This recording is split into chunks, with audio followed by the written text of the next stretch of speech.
Hi, this is Lakshmi Prasad from PySpiders Rajajinagar, working as a trainer here.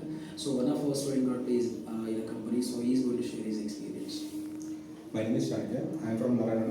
Then I moved to Bengaluru to skill up and get placed in company. Then I joined in Rajajinagar and I took Python full stack as a Python full stack. Then my demo was took by Vijay sir. It was a nice experience with that sir.